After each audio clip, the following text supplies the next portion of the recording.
हा शब्द मी वापरलेला आहे आणि त्यांना आम्ही घरी बसवलं हे सुद्धा मी पुढे बोललेलो आहे।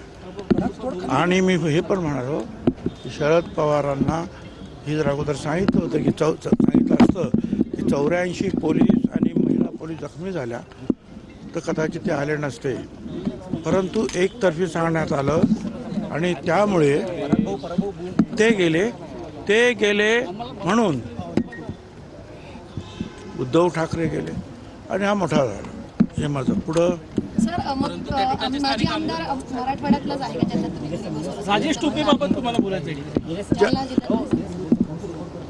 तुम्हाला माहीत नसेल तर कशा शोधून काढा ना तिथला आमदार कोण आहे ते, आणि मी बोललेलो आहे ते, आणि कोणाला घरी बसवलं हे तुम्हाला माहिती आहे। हां बोला। राजेश टोपे तुम्ही असं म्हटलं की ओबीसींनी एकत्र आलं तर जे जरांगे पाटील खरं तर या सगळ्या प्रकरणामध्ये जर आपण पाहिलं तर बैठका असतील किंवा जरांगेंना भेटणं असेल त्याच्यामध्ये राजेश टोपे आधी पाहायला मिळते। राजेश टोपेंच्या बाबतीत हे बघा बापूराव वाळेकर हे तिथले ग्रस्त त्याच्यात असलेले त्यांनी ही सगळी गोष्ट सांगितली की रात्री 2 वाजता मीटिंग झाली आणि दगड जमवण्यात आले आणि सकाळी पोलिसांवर हल्ला झाला। वाळेकर म्हणून ग्रस्त, मला नंतर नाव आठवत नव्हतं, मग रात्री त्यांनी मला कोणीतरी सांगितलं आणि त्यांचं नाव वाळेकर, त्यांनी सांगितलं शरद पवारांना चुकीच्या पद्धतीने फिटिंग करण्यात आलं या सगळ्या विषयात। नाही साहजिक आहे ना, लोकांना मारलं, खूप महिलांना मारलं, ते गेले। अरे पण त्यांना सांगितलं असतं की बा 84 पोलीस हॉस्पिटलमध्ये आहेत तर कदाचित ते पोलिसांना पण बघायला गेले असते, ते एकतर्फी गेले। त्याच्या अगोदर त्यांनी 23 वेळा उपोषण केलं होतं, कोणी त्याच्याकडे बघत नव्हतं, पण पवार साहेब गेले म्हणून उद्धवजी गेले आणि झालं, मग सगळंच जायला लागलं। सर काल तुम्ही बोलताना असं म्हटले की जे जरांगे पाटील यांना समर्थन करतात त्यांच्याजवळ जातात त्यांना ओबीसीनी एकत्र येऊन धडा शिकवायला पाहिजे, याचा कसा अर्थ काढायचा आगामी निवडणुकीत? तसा काय अर्थ काढायचा ते लोक ओबीसीचे आमचे कार्यकर्ते काढतील, तुम्ही काळजी करू नका। सर काल 2 घटना घडलेल्या आहेत हिंगोली आणि नांदेडमध्ये। नागपूरमध्ये मीटिंग पार पडली, मुंबईत देखील मोर्चाचा प्लॅन होता अशी चर्चा होती, काय नेमकं ठरलंय काय? आम्ही सांगितलंय, कालच विचारलं, मुंबईत येणार, दिल्लीत येणार, बीडला येणार।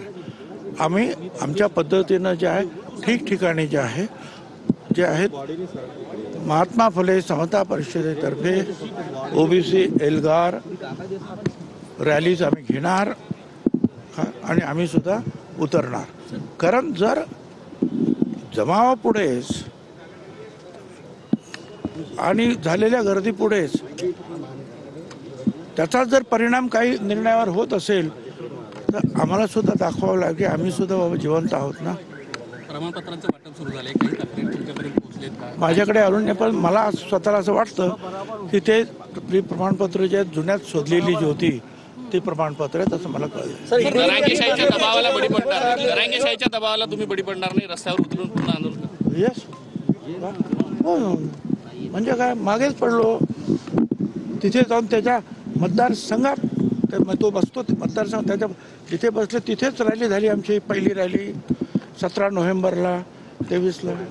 मुंबईची आता मोठी रॅली मुंबईची ना, आता अगोदर पहिल्यांदा महाराष्ट्रात, पहिल्यांदा मराठवाड्यात, मग गरज पडली तर मग परत मुंबई आणि दिल्ली। रीट याचिका दाखल करणार आहे, रीट याचिका कधीपर्यंत दाखल झालेल्या आहेत, 4 ते 5 रीट याचिका दाखल झालेल्या आहेत। एक कुणबी सेनेतर्फे झालेली आहेत, एक माळी महासंघातर्फे झालेली आहे, एक नाभिक समाजातर्फे झालेली आणि एक सोनार समाजातर्फे झालेले आहेत। कारण ह्या ओबीसीमध्ये, ओबीसी ही जात नाही, हा वर्ग आहे, त्याच्यामध्ये असलेल्या ह्या 374 जाती आहेत, त्याच्यावर परिणाम होणार आहेत, म्हणून ह्या जाती न्याय ज्या संस्था आहेत त्यांच्या नावाने आम्ही रीट केलेलं आहे आणि ते 4 ते 5 काहीतरी रीट झालेत आतापर्यंत।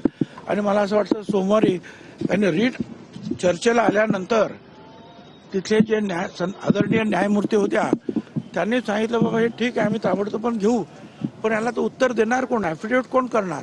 कारण महाराष्ट्राचे ॲडव्होकेट जनरल त्यांनीच राजीनामा दिला आहे, तर कोण आता ॲफिडेविट करणार?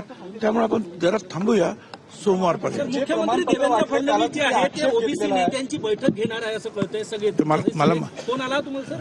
मला काही माहिती नाही आहे. त्यांनीच जे आहे ओबीसी मंत्र्यांची समिती निर्माण केलेली आहे आणि त्याच्यामध्ये आम्ही आमची मतं मांडतो. आम्हाला त्यांनी जर बोलवलं सगळ्या ओबीसी नेत्यांना आणि मला बोलवलं तर मी येईन.